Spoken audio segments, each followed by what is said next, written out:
That young man had given his whole life to his family. He set aside his own dreams and buried his happiness for their sake. In the end it meant nothing. He was betrayed and cut down by his own brother, right before their father's eyes. Not long before that moment, he had questioned the man standing in front of him about the reason for his visit. The reply had come without warmth or delay. The purpose was simple: to eliminate him. Hearing it, the truth became clear. From the start, the entire squad had been nothing but bait, meant to draw attention and be discarded once they were no longer needed. The man stared at him with open disdain and declared that this was the only role fit for someone born without wings. With cruel mockery, he referred to him as the foolish son Ash Elmhine. The Elmhine house was known across the continent as the strongest military bloodline, guardians of the royal family for generations. At its peak stood Roderick Elmhine, the only man in the nation who bore all 7 wings. Wings were not mere ornaments. They were a crest carved into the back, a mark of magical strength. The greater the number of wings, the stronger the magic sealed within the body.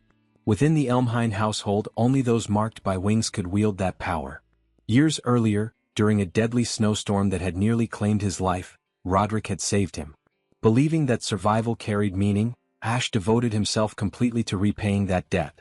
He gave everything. Still, he was never recognized. His brothers ridiculed him without pause, branding him wingless because he lacked the crest that defined their lineage. Ash endured it all. He trained relentlessly day after day, convinced that effort would one day earn respect. That illusion collapsed during this mission. His unit had been surrounded on every side with no path of escape. Only now did he understand. They had been sent there to be slaughtered. He demanded an explanation. He questioned whether this was the reward for a lifetime of loyalty. Whether betrayal was the final answer from his father. Roderick's response carried no feeling. A tool, he implied, had no right to expectations. He labeled Ash an eyesore and gave the order to dispose of him. Something inside Ash snapped. Anger and despair surged together as he rushed forward, swinging his blade toward Roderick's throat. Regret burned within him for ever placing faith in that man. The strike did nothing more than graze Roderick's skin. In an instant, chains coiled around Ash from behind. 2 figures stepped into view, men he had once called brothers. One cut off his arm. The other shattered his leg. Blood filled his mouth as his body crashed against the ground. Laughter echoed above him. His brothers mocked him, reminding him that creatures without wings belonged on the ground, crawling in the dirt. Ash tightened his remaining fist and forced out one final question. If he had always been meant to be discarded, then why had his life been saved years ago? Roderick seized him by the hair and answered with cold detachment. There had never been any special reason. Ash had never held value. What truly mattered was the power of the 7 wings contained within a body. Shock froze Ash in place as Roderick continued, stating that his mother had been useful. She had carried and delivered a child like Ash for his benefit alone. The meaning behind those words did not reach him. Confusion filled his mind. Before he could seek clarity, a blade drove through his back. Agony exploded through his body. Darkness swallowed his sight as his strength drained away. While his awareness slipped, a final thought surfaced. He questioned if this was truly the end of his life, and whether his existence had ever held any value. A sudden wave of cold struck his face. His eyes flew open. For a brief second he wondered if he had reached the world beyond death. The freezing wind cut into his skin. Each breath scorched his lungs. Then the truth settled in. He was still alive. He lay in the heart of a violent snowstorm, resting weakly in a woman's arms. Fear surged through him as he tried to move, only to freeze in shock. Something felt wrong. His legs were far too small. He lifted a hand before his eyes and stared in disbelief. It was the hand of an infant. Shock overwhelmed him. His body had become that of a newborn. When he looked up at the woman holding him, he noticed she was no longer breathing. Her body was stiff and unmoving. She was dead. Ash activated his search ability. His awareness stretched beyond the storm. Through the swirling snow, he sensed 3 riders on horseback pushing forward. They were searching urgently. One of them shouted for speed, declaring that for Lord Roderick's sake, they had to retrieve the infant the woman had taken. Ash's heart nearly stopped.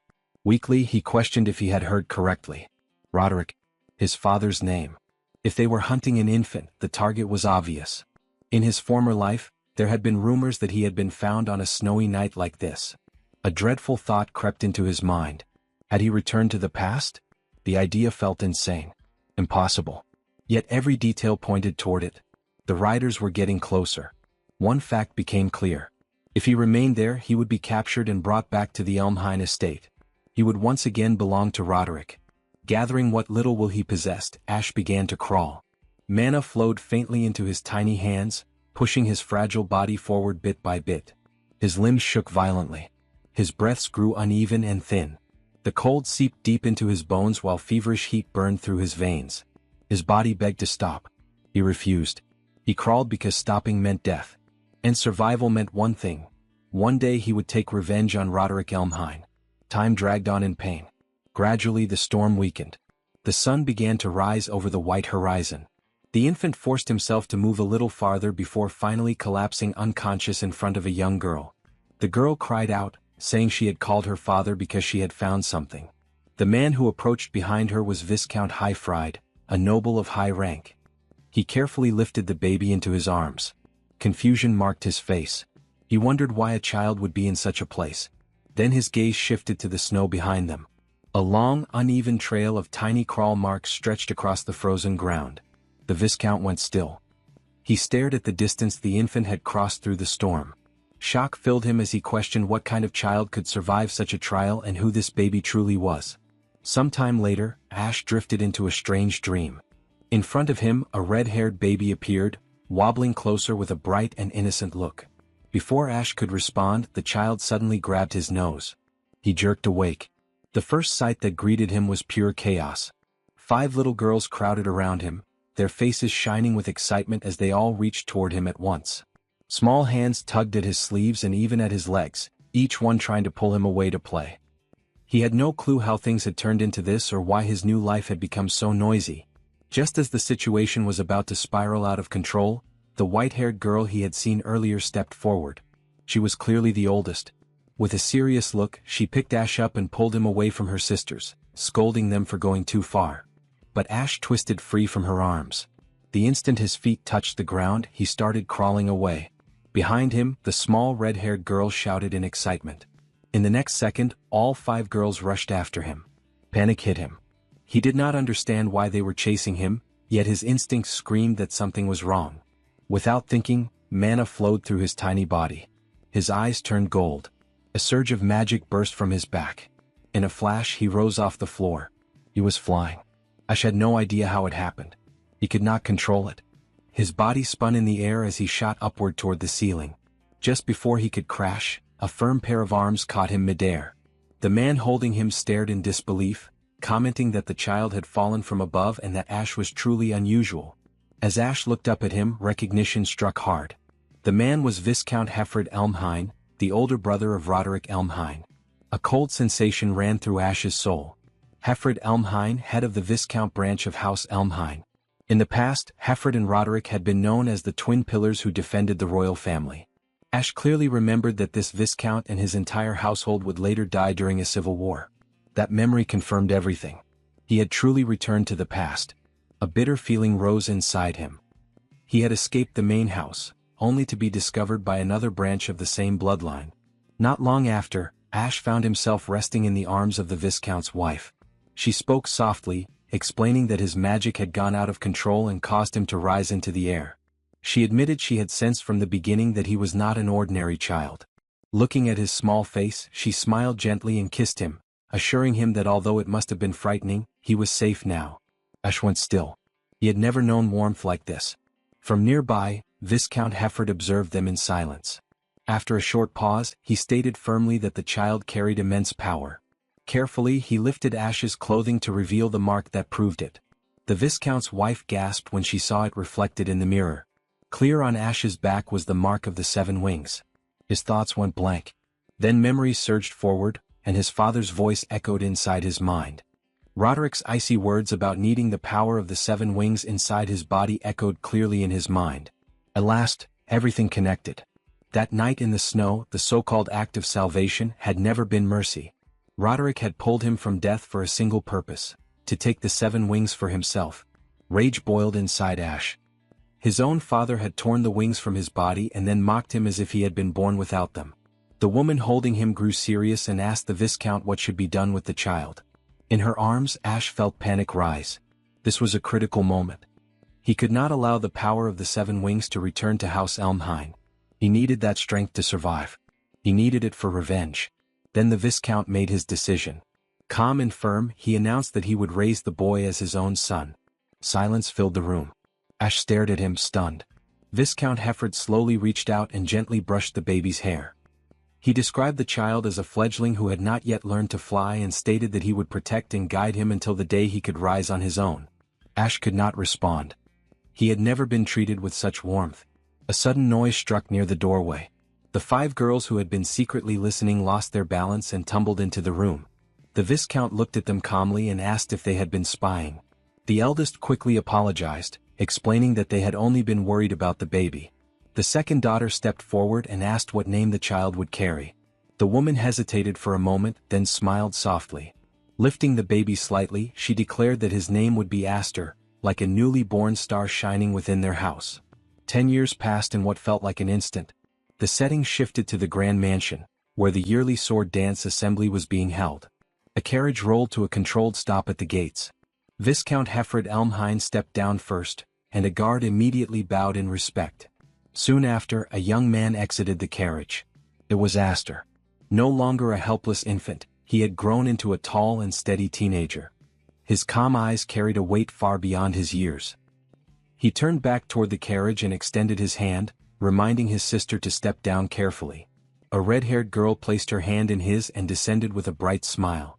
She was Alphen, once the red-haired baby who had pinched his nose, now his younger sister. Together, the siblings walked into a vast ballroom filled with light. They had arrived for the Sword Dance Assembly, a yearly gathering hosted by a ducal house tied to the Elmhine name. 4 noble families devoted to martial power, the event served to strengthen alliances and deepen ties. In truth, it was a silent battlefield. Each noble house presented its most talented young swordsmen, seeking prestige, influence, and acknowledgement. As Aster and Alphen advanced through the hall, quiet whispers began to spread among the guests. Some commented that the Viscount branch of Elmhine lacked a true heir. Some mocked openly, claiming that since the Viscount house had failed to produce a proper heir, they had picked up some unknown stray from nowhere. With cold eyes, they questioned how long that branch would be allowed to stain the Elmhine name. Attention slowly shifted toward Aster. So this was the adopted boy. Alphen tightened her fists and stepped closer to him, urging him not to let the cruel whispers affect him. She insisted they could not afford to show weakness in a place like this. Aster noticed what she failed to see herself. Her hands were shaking. At that moment, Lord Hefford spoke in a calm tone, stating that such reactions simply reflected the current position of the Viscount house. As they paused before the towering gates, he turned to Aster and made it clear that he wanted him to witness this reality. He questioned whether Aster felt frustrated by their standing. Aster responded with a faint smile, expressing that this level of cold reception suited him well enough. Hefford let out a quiet laugh, clearly satisfied, and admitted that such an answer was reassuring.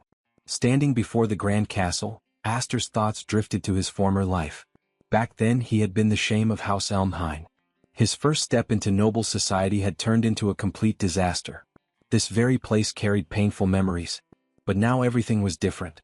The 7 wings rested within him. He was no longer the same powerless child. His eyes sharpened with silent resolve. This time he would reshape his destiny. The family advanced toward the massive entrance. From a high window, 2 young men observed their approach with clear disdain. They were the same brothers who had tormented him in his past life. Aster noticed them, yet his expression remained steady. With firm steps, all sides moved toward the grand doors, each holding their own motives. Within his heart, Aster made a silent promise. This time, his debut in high society would not end in disgrace. It would shine. Inside the main hall, an arena stood at the center. 2 young swordsmen clashed fiercely within it. The era belonged to knights. To be acknowledged as one required both strength and elegance. Strength was proven by skill with the blade. Elegance was measured through honor and reputation. Steel collided against steel as the duel intensified. Both fighters demonstrated polished and disciplined techniques. As they prepared for another exchange, the balance shifted. A glowing wing crest appeared on one fighter's wrist. In an instant, the match was decided. He crushed his opponent, cutting cleanly through his sword and ending the duel without hesitation. The audience erupted in applause. The greatest sign of power and grace had revealed itself, the wing crest. From the balcony above, Alphen murmured that the atmosphere felt overwhelming.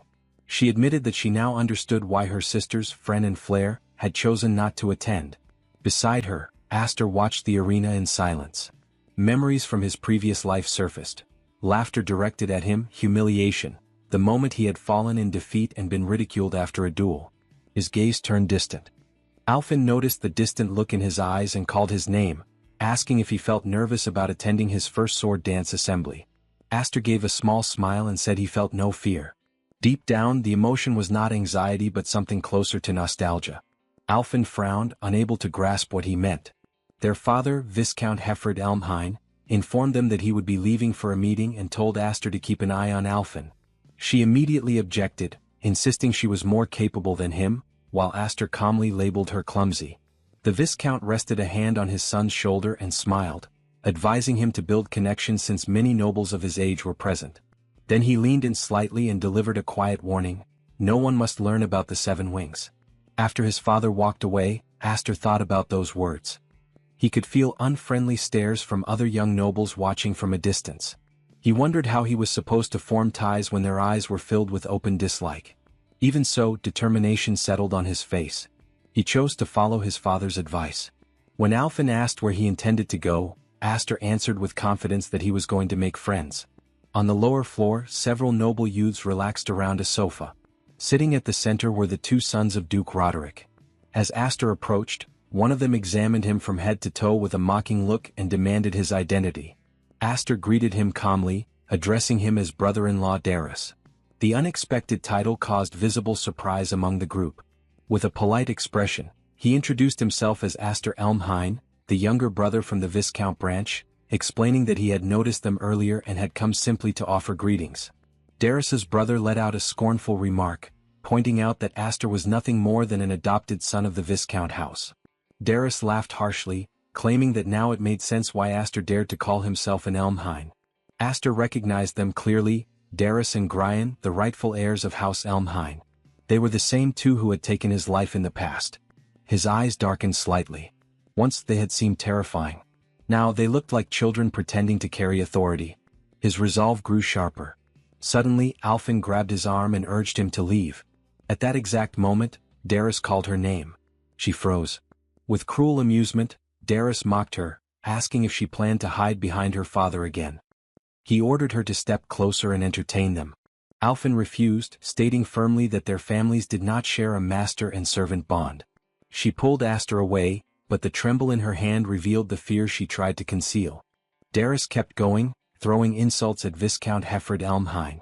He accused him of failing in his duty to protect the king and mocked the fact that his own younger brother had cut off his arm as punishment. Alphen lost control and shouted at him to take those words back. Darius answered by spitting his drink straight into her face, disgracing her before everyone present. He sneered that her father must regret having such a worthless daughter, someone not even fit to inherit a small barony. He ridiculed her clothes, suggesting that if she did not want to be drenched again, she should arrive dressed in rags next time. Tears streamed down Alphen's face. Behind her, Aster felt anger rise sharply. He had believed that seeing them again would no longer stir his emotions. That belief shattered instantly. In one smooth movement, he grabbed a wine bottle from the hand of one of Darius's companions. Alphen gasped as he placed a steady hand on her shoulder, calming her without words. Darius laughed in contempt. The bottle flew toward him. Darius caught it easily. At the same moment, Aster's blade flashed. The bottle split cleanly in midair, and wine splashed across Darius's face. The hall fell into complete silence. Aster calmly touched the remaining wine on his sword with his finger and tasted it. After a brief pause, he remarked that it was nothing more than grape juice. A faint smile appeared as he added that the flavor suited a spoiled noble like Darius perfectly. The air shifted. A memory surfaced from 3 years earlier. Brilliant golden light had exploded from Aster's body. The aura had been overwhelming, thick, radiant, unstable. Count Hefford Elmhine had shouted for him to stop, demanding to know if he intended to kill his own sisters. One of them lay unconscious on the floor, while the others stood frozen, unable to approach as golden-black energy raged wildly around him. The Viscount had ordered Aster to regain control. Watching the violent aura, Hefford had realized this was the true power of the Seven Wings. He had never imagined such a dangerous force could be sealed inside a child. For the first time, doubt had entered his heart. He had questioned whether anyone could truly control such power. Looking directly at Aster within that storm of energy, he had quietly asked if he believed he could master it. The memory faded.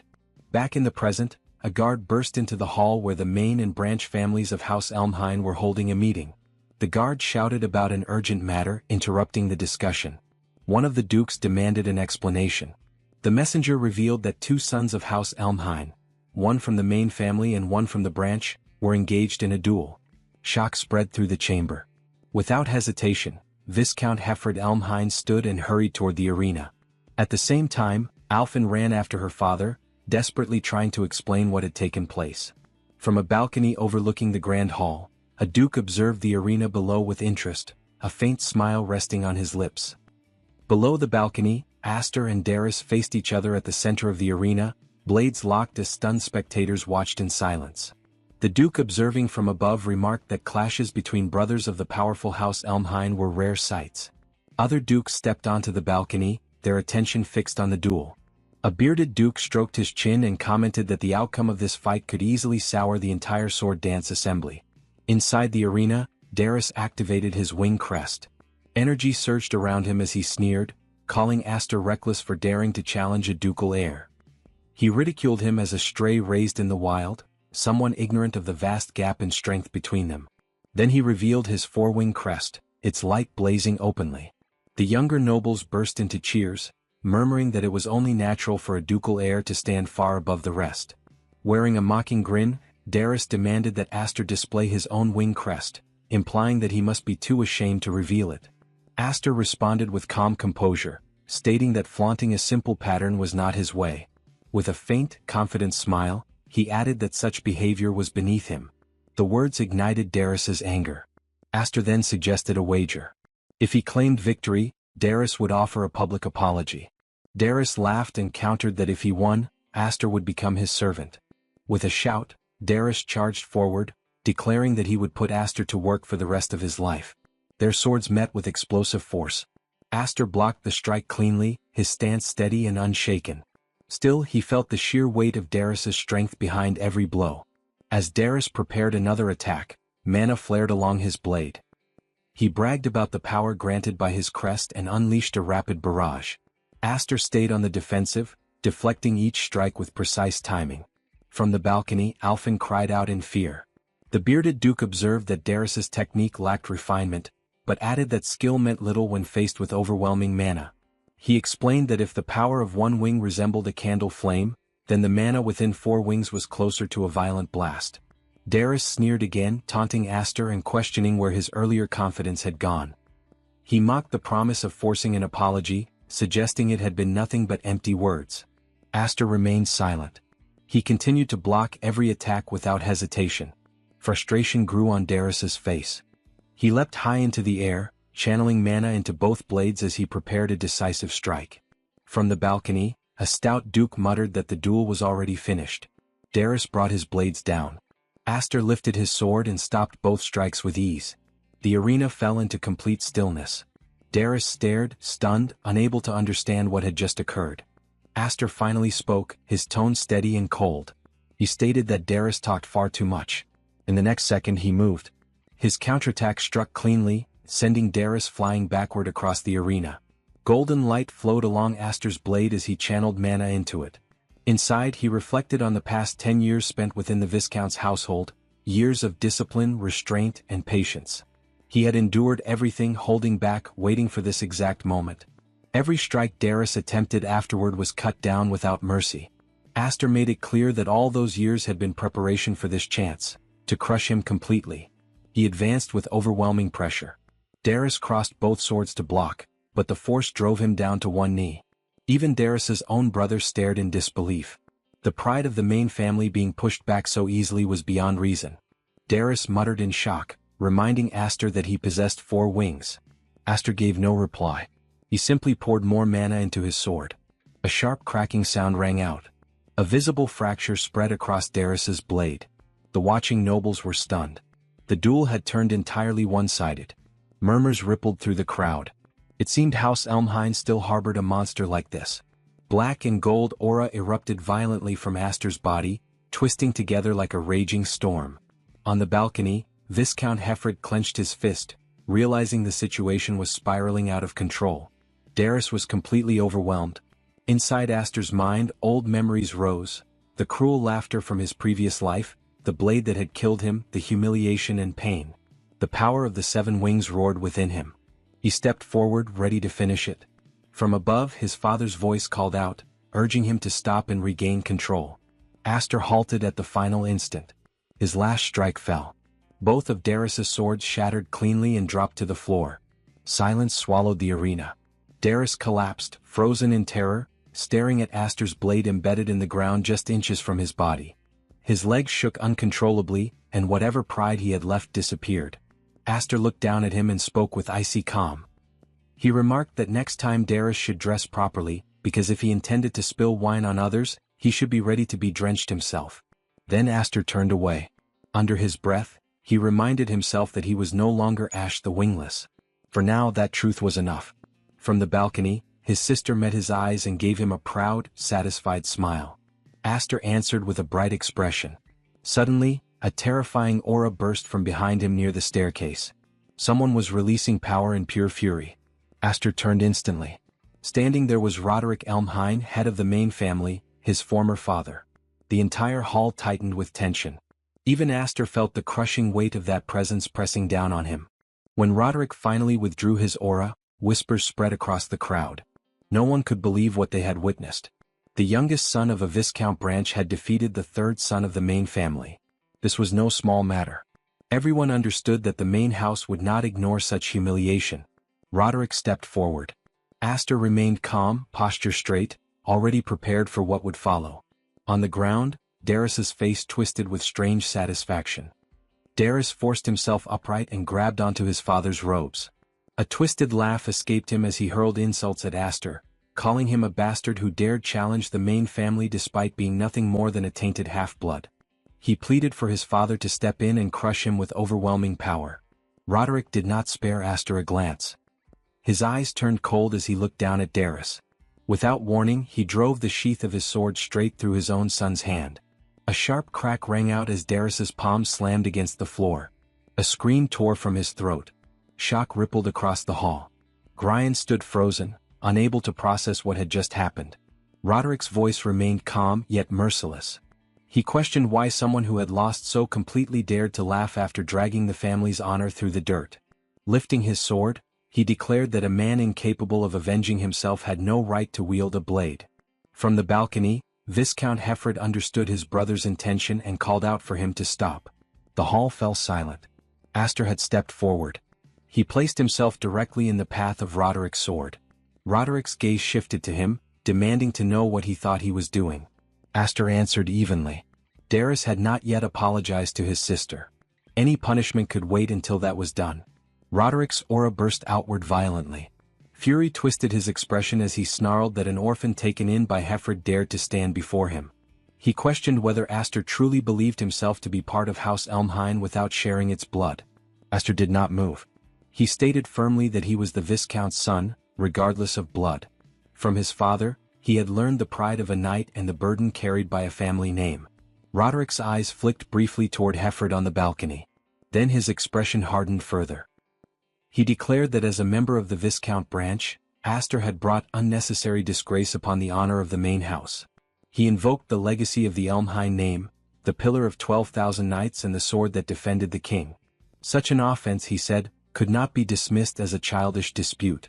The dukes from the branch families observed carefully, eager to see how the confrontation would unfold. Roderick continued, reminding Aster that his father had once sacrificed an arm as compensation for disloyalty. He demanded to know what Aster was prepared to offer in return. Aster responded without hesitation. This had not been a petty quarrel. It had been a proper duel. He had answered insult with steel. He repeated Roderick's own principle. Those unable to claim revenge for themselves had no right to lift a sword. Then, with cold certainty, Aster declared that he had no intention of surrendering even a single finger. On the balcony, Alphen clenched her teeth as she listened to every word her brother spoke. The bearded duke stared in stunned silence. The blue-haired duke suddenly broke into loud laughter, stunned that the one daring to oppose Roderick Elmhine was merely a 10-year-old child. Roderick remained silent, studying Aster for a long moment. Then without haste he returned his sword to its sheath. He instructed Aster to take his stance. Aster did not fully grasp his meaning, but he complied. In the next instant steel flashed. Aster's body was hurled backward.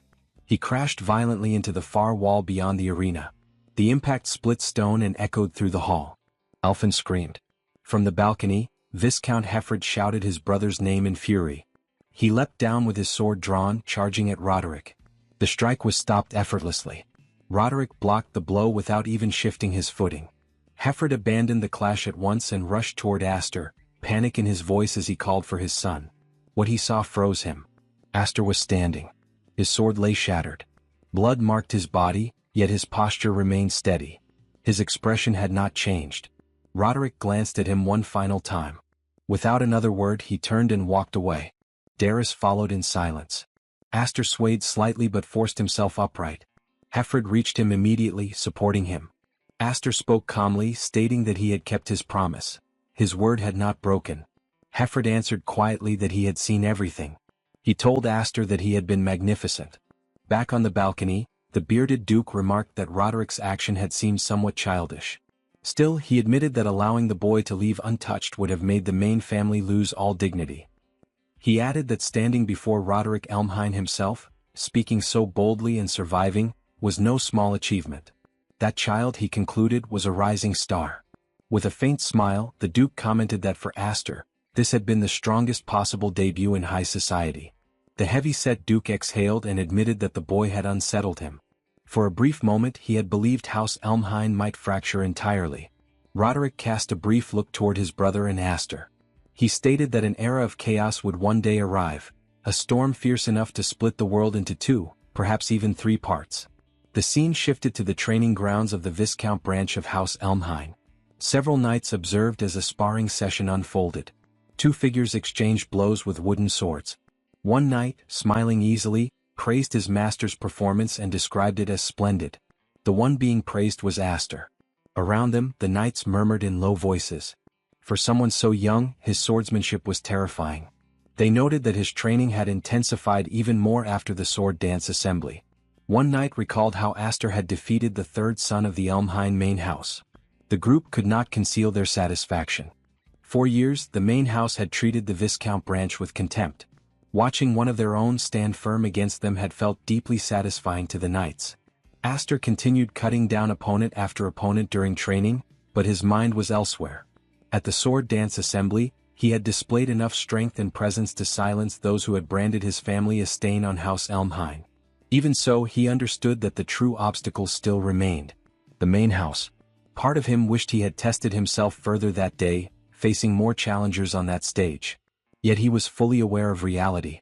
At his current level, he stood no chance against Roderick Elmhine. To Aster, a wing crest was merely a sign of magical potential. Power granted at birth meant little if it could not be mastered. Even now he could not draw out the full strength of the 7 wings. If he did not have to worry about losing control and falling into a berserk state, he could push that power to its true limits. With one final exchange, he struck down the last knight before him. Several men lay sprawled on the ground. Aster's eyes remained sharp as he calmly asked if anyone else wished to challenge him. Before anyone could respond, a familiar voice cut in. Alfin approached, commenting that he was overexerting himself again. She questioned whether he even understood the meaning of rest and informed him that their father was summoning him. Aster agreed immediately and said he would go at once. As they walked, he glanced at her attire and made a remark. Alfin turned toward him, confused at first. Aster explained that it was unusual to see her dressed like that, since she once disliked the outfit for lacking charm. She responded that balance mattered. Watching him train relentlessly had made her realize she could not remain the same forever either. Her words caught him off guard. For a brief moment, he had nothing to say, especially when she lifted her training sword toward him with a confident smile. She stated that once he returned, they would spend time sparring together. Aster answered with a grin, accepting the challenge and lightly asking her to go easy on him. Sometime later he arrived at his father's office. Upon entering, Viscount Hefford told him to sit. Aster obeyed, taking the seat opposite his father with a composed expression. Hefford observed that 10 years had passed since they had brought Aster into the family. He admitted that he had once thought about waiting until Aster grew older, but had decided the time to act had come. He placed a small case on the desk and opened it. Inside rested a ring. Hefford revealed that the ring symbolized succession, the mark of the next head of the Viscount branch. Then he stated clearly that he intended for Aster to become his successor. Aster froze in shock. Hefford explained that their family's situation was fragile. As a branch of House Elmhain entrusted with land and duty, they carried heavy responsibility. The position of the next head could not remain empty forever. Aster asked whether his sisters knew about this decision. Hefford replied that the elder sisters would return from the Night Academy in 3 days, and he intended to gather everyone before speaking openly about it. The news caught Aster off guard. Malfoy and Kudo were coming back. He admitted honestly that they would not accept it easily, especially Kudo. She resented him for being male and for bearing the 7 wings. Aster rose from his seat and stated that he could not take the position. He remembered clearly the day he had nearly harmed one of his sisters after losing control of his magic. He acknowledged that he lacked the confidence to withstand their anger, let alone persuade them to support him. Hefford gave a faint, knowing smile. He remarked that at times he wondered whether Aster had ever truly lived as a child. Reaching to the side, he picked up another box and explained that the ring shown earlier had originally been intended as a reward for Aster's performance at the sword dance assembly. He set the new box on the table. After reconsidering, he believed Aster would value what was inside far more. When Aster opened it, his breath caught. Resting inside was the magic sword Gram. Hefford explained that Gram was a blade capable of devouring magic, a weapon designed to regulate and restrain the overwhelming force of the 7 wings. Soon after, father and son stood deep within a forest.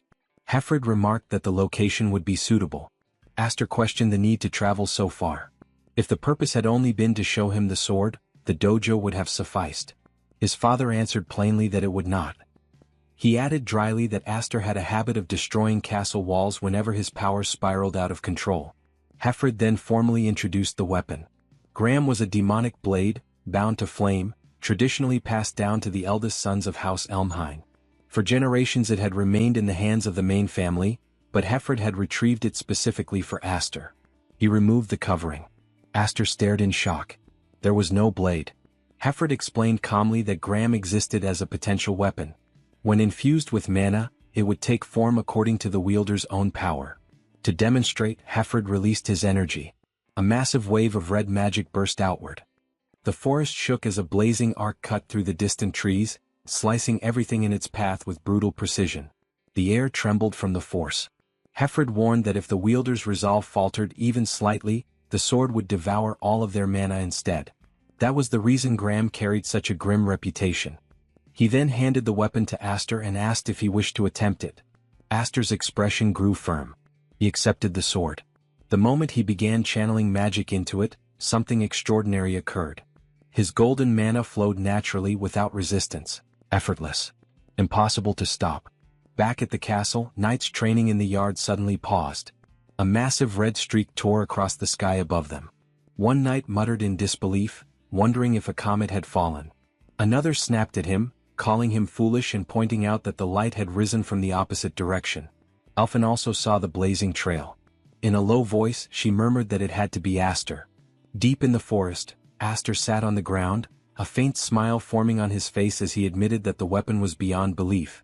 Hefford, however, continued staring at the sky. He said quietly that the truly unbelievable thing was Aster himself. Throughout the long history of House Elmhain, across countless generations, not a single person had ever borne the crest of 7 wings. If Aster mastered that power completely, Hefford declared, he would one day surpass both himself and Roderick Elmhain, despite their 6 wings. The thought struck Aster deeply. To surpass the head of House Elmhain. Hefford's tone shifted, becoming grave. He warned that power of such scale would inevitably create conflict. If the truth about the 7 wings became known, some would envy him. Others would hate him. Many would attempt to use him. Some would try to eliminate him entirely. Hefford extended his hand. He told Aster that he must grow strong so that he would never again regret being powerless. Aster clasped his father's hand firmly. Inside, he swore he would never endure another miserable life like the one he had lost. He thanked his father and vowed to master both the 7 wings and the world itself. 3 days later, the scene shifted. The Viscount family welcomed home their elder daughters. Malfa and Kyudo had returned from the Night Academy. Kyudo stepped forward first, wearing a bright smile as she opened her arms wide, announcing that it was time for a reunion embrace with their beloved older sister. Instead, the younger girls ran straight past her and threw themselves into Malfa's arms. Kyudo froze. Shock crossed her face as she demanded to know why she had been ignored. The two sisters answered innocently that Kyudo always ruined their hair. Kyudo denied it immediately, insisting that she had mastered chivalry perfectly and would never behave in such an unrefined way. Then she noticed Alphen standing quietly nearby. Without warning, Kyudo pulled Alphen into a tight embrace, praising her for being a good girl while vigorously ruffling and completely destroying her hair. She then demanded to know why Alphen had not come to her first. Not long after, Malfa asked their parents where Aster was. They briefly explained that he was out training. Kyudo, who had been listening carefully, grew curious. The scene shifted back to the forest. Aster stood alone, gripping the hilt of Graham. His jaw was tight as golden mana flickered around the incomplete blade. He muttered that it was still not enough. He could now shape the sword with magic, but all he could truly do was suppress its power. Compared to his father's effortless demonstration, the difference felt vast. He questioned silently how his father had made it look so simple. A voice came from behind him. Kyudo observed that the display looked impressive. Aster turned in surprise and asked if Sister Kyudo had returned. She gave a faint smile and remarked that he had not even appeared to welcome his returning sister, calling it rather cold. She questioned whether he no longer considered them important, or if he now believed himself exceptional. She added that she had heard everything about the sword dance assembly. Even at the Night Academy, his name had been circulating. Their father, she noted, must be proud. Aster responded calmly that he had also heard of Kyudo's accomplishments. Though still a trainee, she had excelled in multiple missions and had been awarded the Platinum Order, the honorary Knight Medal of the Year. Kyudo accepted the praise without hesitation, but pointed out that despite all of that, she still could not inherit their father's seat. After a short pause, she asked if it was true that Aster had refused the succession. Inside, Aster wondered who had told her. He suspected their father and immediately sensed trouble. Outwardly, he answered that he had not intended to reject it outright. He simply believed he was not yet qualified. Kyudo stepped closer. Her tone dropped. Both he and their father, she said, knew exactly what her dream was. She accused them of cruelty. Without warning, she drew her sword. Before Aster could react, she cut through a nearby tree and sent the heavy trunk flying toward him. He jumped aside, barely avoiding the impact, and demanded to know what she was doing. Kyudo answered evenly that it had been a while, and suggested that her little brother allow his older sister to test him. She smiled and warned that next time she would not restrain herself. Aster told her to stop, explaining that his sword was still incomplete. Kyudo asked coldly whether he would use that same excuse when facing a real enemy. Aster had no answer. She stated that a knight must always see himself as standing on a battlefield.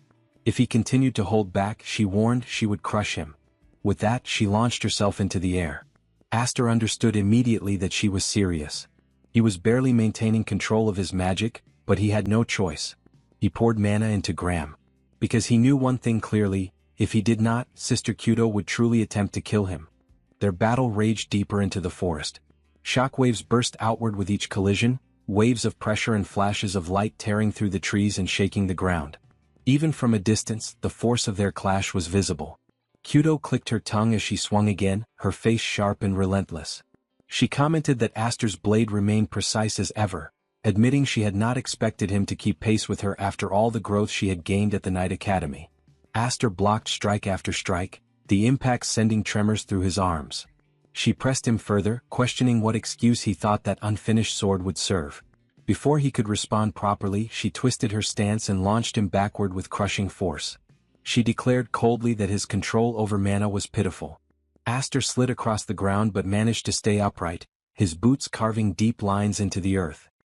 He looked up at her and observed that she remained as merciless as he remembered. His thoughts drifted inward. Kyudo had always been this way. As the only male in the family with the formal right to inherit, and as the bearer of a wing crest superior to anyone else within the household, he had always stood in her path. To her, his very existence felt unjust. She was like a storm, ready to clash at the slightest hint of unfairness. If he had to define it simply, she was his natural enemy. Without warning, Kyudo leapt high into the air. The instant Aster saw her rise, He understood what was coming. She brought her sword down with devastating force. The impact exploded against the forest floor, sending another violent shockwave rippling outward. Kyudo looked down at him and declared that he was unfit to become the next head of the family. The scene shifted. Inside their father's study, Alphen stood by the window, clearly uneasy. She questioned whether it was truly wise to leave those two alone, pointing out that a clash between siblings at that level could end in death. Hefford answered calmly that the two of them were strong rivals.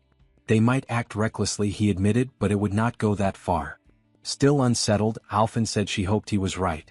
After a moment of silence, she asked why her sisters had been summoned back from the Night Academy in the first place. She sensed that it was not merely about succession. Hefford opened a drawer and retrieved something. The instant Alphen saw it, her breath caught. It was a sealed envelope bearing the mark of the Elmhain family. Her father explained that it was a formal summons from the Elmhain main house.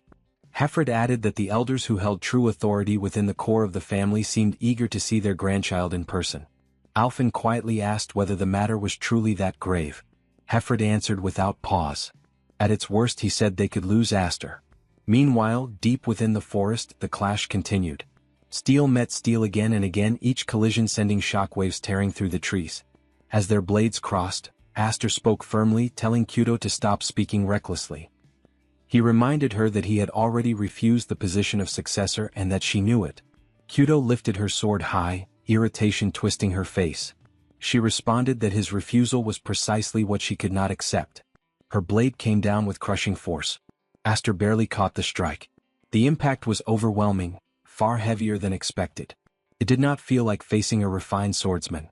It felt like standing before a troll swinging a massive warhammer without restraint. Kyudo forced even more strength into the blow. At the final instant, Aster twisted his wrist and flipped his blade aside. Her strike smashed into the ground instead. He demanded sharply whether she would finally listen. Kyudo gave a faint smile and questioned whether he was already looking for an escape. Then she unleashed her raw power without holding back. Aster was thrown sideways, crashing into a tree. The bark shattered behind him. He coughed blood, disbelief widening his eyes.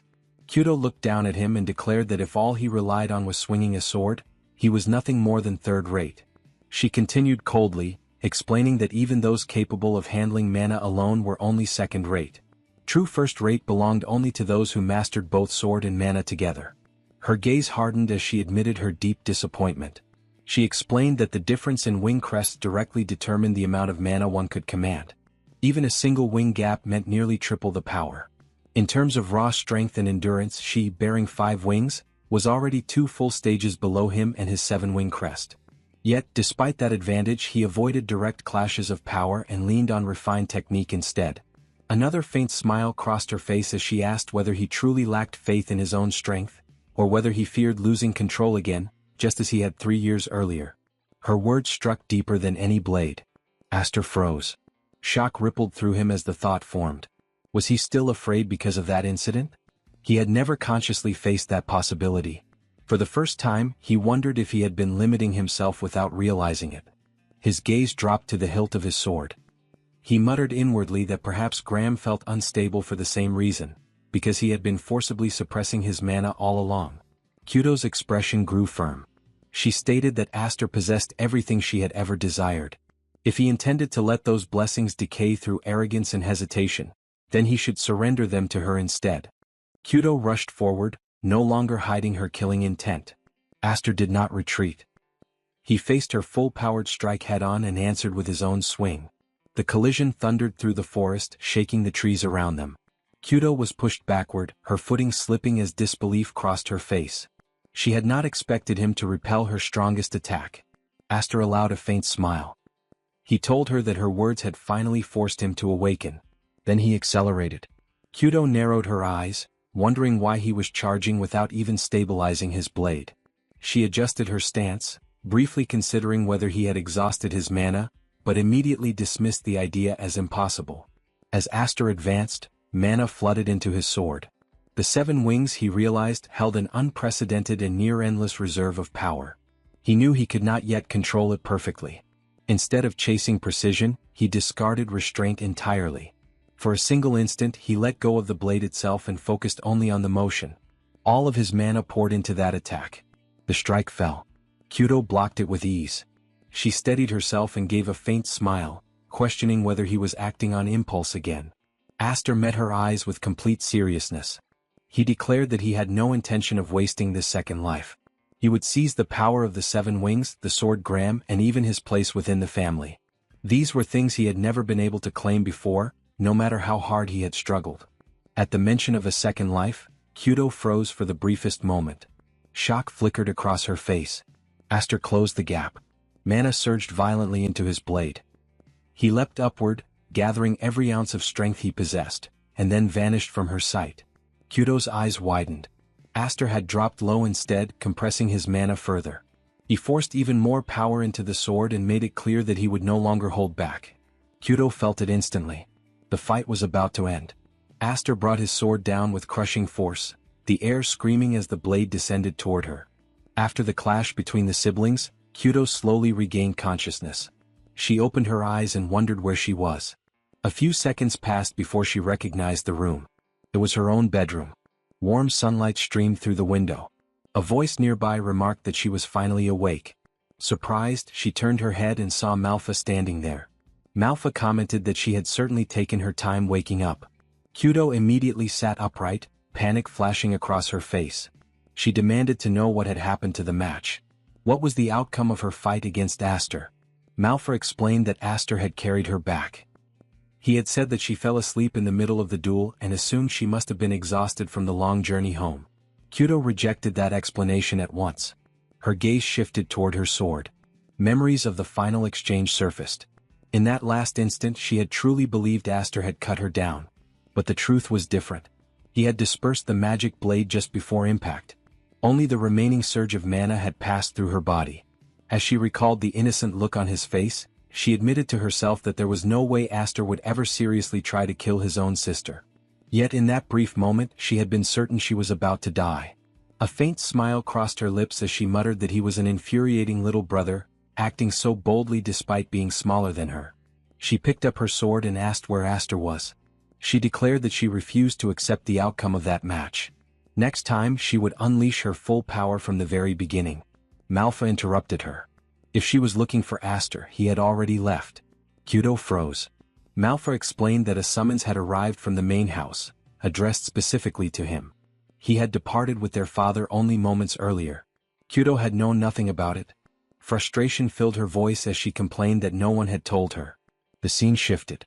Aster and his father rode together in a carriage pulled by 2 horses, heading toward the elders of the family. Hefford explained that the men they were about to meet were the elder lords who supported the Elmhain family from the shadows. They were former heads of both the main and branch houses, as well as distinguished figures who had served under the Elmhain banner. Even in retirement they held immense authority. They were the hidden rulers. The ones who settled matters behind closed doors. These elders had shown no interest in Aster since the day he had been adopted. Now Hefford questioned why they were suddenly calling for him. Aster answered that it was most likely because of what had happened at the sword dance assembly. He had heard that the elders of Elmhain valued the family's reputation above wealth, and even above their own lives.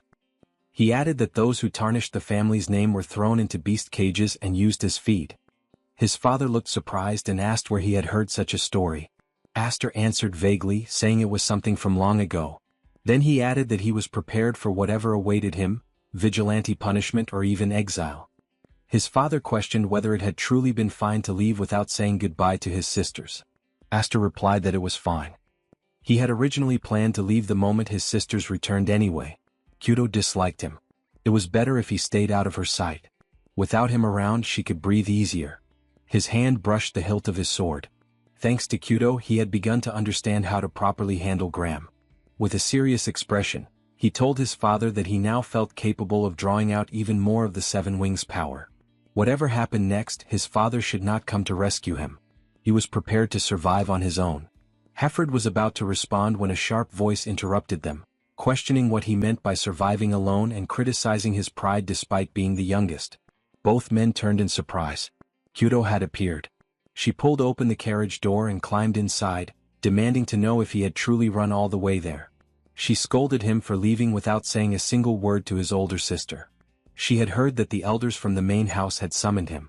Neither she nor Malfa had ever received such a call. Hefford told her that she understood why he could not take her to the main house. She replied that she knew. They had been called back to manage affairs in his absence. She understood that much. Still, the summons meant the situation was serious enough to require caution. She reminded Aster of what Malfa had said, that he might not return. Aster tried to reassure her, saying it was an exaggeration. He was simply going to meet and speak with them. Yet inside, he admitted that whether he could return safely was uncertain. After a pause, Kyudo admitted that she disliked him. He was male. He possessed 7 wings. He always received special treatment. He was stronger than her, even though she was the older sibling. And despite being younger, he carried himself like an adult. She hated all of it. But even so, he was her family. No matter how powerful he became or how mature he acted, he was still her little brother. She stood and ordered him to return home properly so they could have another match. She would not allow him to win and simply run away. Then she left. Aster watched her go, wondering what she had truly come for. His father commented that she was a good rival. Aster smiled faintly. Inside, he offered quiet thanks to his sister. He would return. The gates swing open, and the guards receive Hayfried, informing him that the elders are already waiting inside. Men close in around them from every direction. Hayfried states that such treatment is unnecessary, since he already knows the route. The knights refuse to bend. They explain that strict escort orders were given, and they are only following them. It is painfully clear that the boy was not summoned there for comfort or kindness. Even so, the small protagonist feels a strange wave of nostalgia as he returns home. As they move through the halls, now bright as if touched by daylight, his father keeps speaking to him. The boy recalls that this is not the kind of place where he can afford to lose control. No matter what is said to him, he must hold himself back. He makes it clear that his reaction will depend on how those old men behave. His father immediately realizes how bad that sounds. With that mindset, everything could collapse into chaos. Still, the young protagonist is barely paying attention. His gaze drifts to the side, catching sight of everyone training. His father continues warning him to be cautious, but the boy remains distracted, focused on the clashes unfolding around him. Then the sword is taken from him, and the man beside him warns him once again to remain quiet and composed. The gate opens, and a voice announces the arrival of Lord Hayfried and his son. From somewhere in the back, someone remarks that Hayfried has finally appeared after 10 years. Hayfried drops to one knee and greets the 6th head, now known as the Great Elder. At that moment, the young protagonist fixes his eyes on the man standing behind everything in that place, the deepest shadow within the family, the one called Zenny's.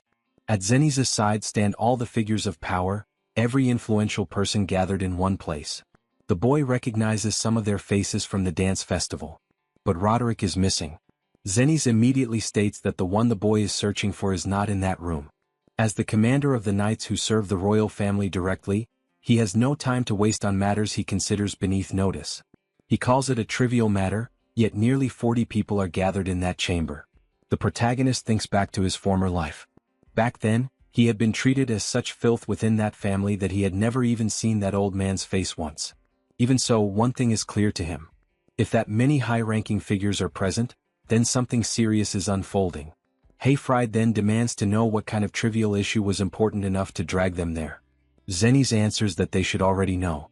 Hayfried's dog caused trouble at the dance festival. The protagonist had already expected that answer. Hayfried responds that if this is about the conflict with Roderick, then the matter has already been settled. But Zenny's dismisses that at once, saying it was nothing but a public act. It does not erase the stain left on the family's name. According to him, the real mistake happened much earlier, the moment this family chose to bring in an adopted child in the first place. Worse still, that same child ended up dragging the family name through the dirt. Because of that, they claim there is only one option left: exile the boy. And Hayfried's household will not escape untouched either. The protagonist asks why, since he alone is responsible for everything that happened. His father had no part in it. But Hayfried says nothing. Then he falls silent. The old man in the back speaks up, saying that the boy truly was not raised the right way. A child had no place stepping into a discussion among adults. In his eyes, the boy understands nothing about the weight of this family's name. He knows nothing of the conflicts and betrayals that built the path to the top. Even inside that very room at that very moment, many of those present desire only one thing: peace. Because of that, they need certainty that none of them will ever bring harm to the family. Then the old man turns the pressure toward Hayfried, reminding him of the time he failed, disgraced the family name, and paid for it when Roderick cut off his arm in that same room. It all drags back to that day again. But this time the demand is even worse. Now they want him to cut the boy's throat. If he does it, the matter will be erased and buried. Hayfried refuses without hesitation, making it clear that he would rather lose his own life than strike down his own son. Zenith presses him once more, asking if he truly means that. Because if that is his answer, then today becomes the day he dies. And not only him. His wife dies. His daughters die. Everyone tied to him dies. The Viscount's entire house will be torn apart. Everyone in the room moves aside. Blades surround them from every direction. Then the protagonist speaks, asking what exactly the Great Elder is so afraid of. To him, it is miserable to watch a full-grown man act like that while shaking in fear. Fear of being bitten by his own dog. They can exile him or do whatever they want with him. But the moment they try to touch his family, everything changes. At that point he makes it clear that the one who will die is no longer him. At the same time he lifts his shirt and reveals the tattoo to everyone in the room, declaring through that act that if his family is killed, they will make an enemy of a seven-winged being.